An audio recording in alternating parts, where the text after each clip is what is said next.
بسم اللہ الرحمن الرحیم، حامدن و مصلین این اے خان ریسرچ سوسائٹی سے حاضر خدمت ہے آپ کا بھائی مفتی نذیر احمد خان۔ آسمانی علم ہدایت، دینی تعلیم کی اہمیت کا اندازہ ہم اس بات سے لگا سکتے ہیں کہ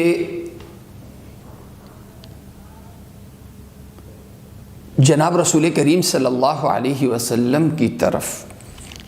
پہلی وحی جو کی گئی ہے، جو پہلا لفظ آپ کی طرف وحی کیا گیا ہے وہ ہے اقرأ۔ اقرأ کے معنی پڑھ، اقرأ بسم ربک الذی خلق، اقرأ بسم ربک الذی خلق، خلق الانسان من علق، اقرأ وربک الاکرم الذی علم بالقلم، علم الانسان ما لم يعلم۔ تو اقرأ پڑھ، جب پہلی وحی ہے تو لہذا میرا اور آپ کا پہلا سبق وہ پڑھنا ہے۔ تو مسلمان اور لکھنا پڑھنا لازم ملزوم ہے، اسلام اور لکھنا پڑھنا لازم ملزوم۔ اسی طرح قرآن ہمیں یہ بھی بتاتا ہے کہ پہلا انسان جب اس دنیا میں روئے زمین پہ آسمانوں میں وجود میں آیا، آسمانوں میں، اور آسمانی مخلوق سے یعنی فرشتوں سے اس کا مقابلہ ہوا، تو حضرت انسان کو فرشتوں کے مقابلے میں جس چیز کے ذریعے، جس وصف کے ذریعے، جس طاقت کے ذریعے فضیلت دی گئی وہ فضیلت علم کی تھی۔ وَعَلَّمَ آدَمَ الْأَسْمَاءَ كُلَّهَا ثم عرضهم على الملائکة فقال انبئونی باسماء هؤلاء ان کنتم صادقین۔ اللہ تعالیٰ نے حضرت آدم سلام علیہ کو تمام چیزوں کے نام سکھا دیے، اور اللہ تعالیٰ نے حضرت آدم سلام علیہ سے جو بھی پوچھا جواب فر دیا، لیکن جب فرشتوں سے پوچھا تو فرشتوں نے بس یہ عذر کیا، لا علم لنا الا ما علمتنا، ہمارے پاس تو اتنا ہی علم ہے اللہ جتنا تو نے دیا ہے۔ اور فرشتے بہرحال مجبور ہوئے حضرت آدم سلام علیہ کے سامنے سجدہ ریز ہونے پر، حضرت آدم سلام علیہ کے علم کو سلام کرنے پر۔ قرآن ہمیں یہ بھی بتاتا ہے کہ اس روئے زمین پر اللہ نے جو پہلا اپنا گھر تعمیر کیا، ان اول بیت وضع للناس للذی ببکۃ مبارکا وہدی للعالمین، پہلا گھر جو تعمیر ہوا وہ کعبہ تھا، تعمیر کیا حضرت آدم سلام علیہ نے، اور پھر اثر نو حضرت ابراہیم سلام علیہ نے جب اس گھر کو تعمیر کیا، اور ان بنیادوں پہ جو بنیادیں پہلے سے تھیں ان بنیادوں کو اٹھایا، اور جب کعبہ تعمیر ہو گیا تو مسجد جس کا آج ہمارے ہاں تصور عبادت گاہ کا ہے، مسجد کا جو تصور ان اول بیت وضع بیت اللہ کا تصور، حضرت ابراہیم سلام علیہ جو بانی کعبہ ہیں انہوں نے جو مسجد کا تصور دیا وہ دراصل مدرسے کا تصور تھا، عبادت گاہ کا نہیں بلکہ درس گاہ کا۔ قرآن کریم میں حضرت ابراہیم سلام علیہ کی وہ دعا بنائے کعبہ کی تکمیل کے بعد کیا دعا فرمائی تھی؟ سورہ بقرہ آیت نمبر 129، ربنا وبعث فیہم، اے اللہ میں نے گھر بنا دیا ہے، اب یہ جو تیرے گھر کی رکھوالی کرنے والا، تیرے گھر کو نور ہدایت کا، علوم ہدایت کا مرکز بنانے والا کیسا ہونا چاہیے؟ ربنا وبعث فیہم رسولا منہم، اے اللہ ان میں ایک رسول بھیجیے گا، یتلو علیہم آیاتک، جو ان پر تیری آیتیں پڑھیں، ویعلمہم الکتاب والحکمہ، اور انہیں کتاب اور حکمت کے علوم دے، ویزکیہم، اور ان کی اصلاح کرے، انک انت العزیز الحکیم۔ اللہ تعالیٰ نے یہ دعا ان کی قبول فرمائی، اور دوسری جگہ پہ اللہ تعالیٰ نے اس دعا کی قبولیت کا ذکر یوں فرمایا، لقد من اللہ علی المؤمنین، اللہ نے ایمان والوں پہ احسان کر دیا، اذ بعث فیہم رسولا من انفسہم، کہ اللہ تعالیٰ نے انہی میں سے اللہ نے ایک پیغمبر بھیجا جو انہیں قرآن پڑھاتا ہے، یعنی تجوید کے ساتھ قرآن کا پڑھنا سکھاتا ہے، وَيُزَكِّيهِمْ اور ان کا تزکیہ اور اصلاح کرتا ہے، وَيُعَلِّمُهُمُ الْكِتَابَ وَالْحِكْمَةَ اور انہیں قرآن کے علوم سکھاتا ہے اور حکمت سکھاتا ہے، وَإِن كَانُوا مِن قَبْلُ لَفِي ضَلَالٍ مُبِينٍ۔ دعا کی حضرت ابراہیم سلام اللہ علیہ نے، دعا قبول کی اللہ تعالیٰ نے قبولیت دعا کا ذکر سورہ آل عمران آیت نمبر 164 میں کیا ہے،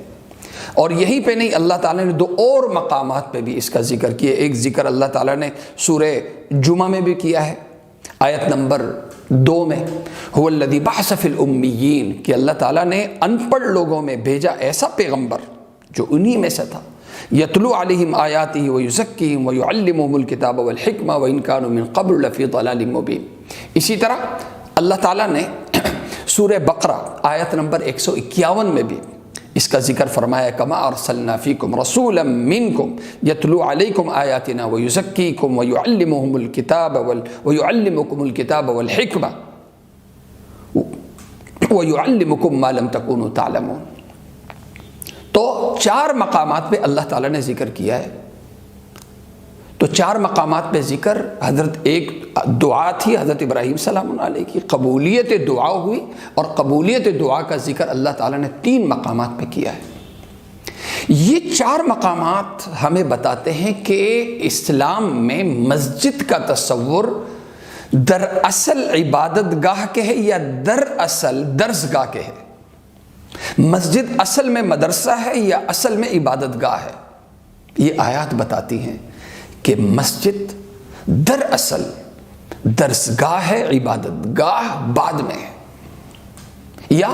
ہم دونوں کو ہی اصل مان لیں، جیسے علم اور عمل کا تلازم، اسی طرح عبادت گاہ اور درس گاہ کا تلازم ہے۔ دعا کی حضرت ابراہیم سلام اللہ علیہ نے، دعا قبول کی اللہ تعالیٰ نے، لیکن دعا قبول ہوئی، لیکن یہ جو جائے دعا تھی، جائے قبولیت دعا، وہ حصے میں آئی مدینے کے جناب رسول کریم صلی اللہ علیہ وسلم نے جب ہجرت فرمائی اور مسجد نبوی کی تعمیر فرمائی، تو مسجد نبوی کے اندر ہی صفہ مدرسہ قائم کیا گیا، اور اس کے طلبہ جہاں دور دراز سے آنے والے رہائشی طلبہ تھے، وہیں پہ مدینہ منورہ میں رہنے والے مسجد نبوی میں ہر نماز پڑھنے والا مسجد نبوی کے مدرسے کا طالب علم ہوتا تھا۔ روایات ہمیں یہ بھی بتاتی ہیں کہ حضرات صحابہ کرام رضوان اللہ علیہم اجمعین نے اپنے دن تقسیم کیے ہوئے تھے، ایک دن نوکری پہ جاتے تھے تو ایک دن پڑھنے جاتے تھے، بھائی ہوتے تھے تو آپس میں تقسیم کیا ہوا تھا، بڑے بھائی کام کرتے تھے تو چھوٹے بھائیوں کو مدرسے میں داخل کیے ہوئے تھے۔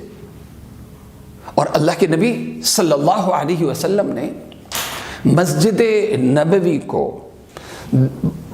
دراصل مدرسہ قرار دینے پر اور علم کو عمل سے افضل بتانے پر جناب رسول کریم صلی اللہ علیہ وسلم کی بڑی مشہور روایات ہے، سنن ابن ماجہ کی روایت حدیث صحیح ہے، حضرت ابو ہریرہ رضی اللہ عنہ راوی ہے کہ اللہ کے نبی صلی اللہ علیہ وسلم نے ارشاد فرمایا، من جاء مسجدی ھذا لم یاتہ الا لخیر یتعلم او یعلم فهو بمنزلة المجاہد فی سبیل اللہ ومن جاء لغیر ذلك فهو بمنزلة رجل ينظر الى متاع غیرہ۔ اللہ کے نبی صلی اللہ علیہ وسلم نے فرمایا، جو شخص میری مسجد میں آتا ہے اور اس کے آنے کی نیت یہ ہوتی ہے کہ یا میں نے جا کے پڑھنا ہے یا پڑھانا ہے، سیکھنا ہے یا سکھانا ہے، فرمایا اسے میری مسجد میں آنے کا جو ثواب ہے وہ جہاد فی سبیل اللہ والا ثواب اسے ملے گا، یہ اللہ کے ہاں مجاہد شمار ہوگا، کیونکہ طالب علم وہ اللہ کے ہاں وہ مجاہد فی سبیل اللہ کے ہاں لکھا جاتا ہے، لہذا طالب علم بن کے آ رہا ہے، لہذا یہ مجاہد ہے، اللہ کے ہاں مجاہد فی سبیل اللہ لکھا جائے گا۔ لیکن جو شخص صرف نماز پڑھنے کے لیے آ رہا ہے، صرف عبادت کرنے کے لیے، ذکر تلاوت کے لیے آتا ہے، تو فرمایا کہ اس کی حیثیت ایک تماشائی کی ہے، جیسے دور سے تماشا دیکھ رہا ہو ایک شخص، تو جیسے اس کی حیثیت ہے اسی طرح ایک نماز پڑھنے والے کی وہی پوزیشن۔ تو جو دراصل بتانے کا مقصد ہے وہ یہ ہے کہ محلے میں جو مسجدیں آج ہیں، آج ہم نے اعمال سے تو ضرور آباد کیا ہے، دعوت سے آباد کیا ہے، حفظ اور ناظرے کا کام تو ہوتا ہے، لیکن جو علوم نبوت ہے، علوم قرآن ہے، بہت ہی کم، شاید آٹے میں نمک کے برابر بھی نہ ہو۔ محلے کی مساجد میں علوم نبوت یعنی درس نظامی والی مساجد، درس نظامی جہاں جن مساجد میں درس نظامی پڑھایا جاتا ہو، ایسی مسجدیں بہت کم ہیں۔ لہذا آج ہماری مسجدیں ادھوری ہیں۔ یہ مسجدیں مکمل کیسے ہوں؟ انہیں مکمل کرانے کے لیے جناب رسول کریم صلی اللہ علیہ وسلم کی وہ سنت، صفہ والی سنت ہم سب کو زندہ کرنی ہے۔ ہم نے بھی اس سال اسی کا تہیہ کیا ہوا ہے، ہمارے لیے بھی دعا کریں، اللہ تعالیٰ اس عظیم عمل میں اللہ ہمیں کامیاب کرے۔ وآخر دعوانا ان الحمد للہ رب العالمین۔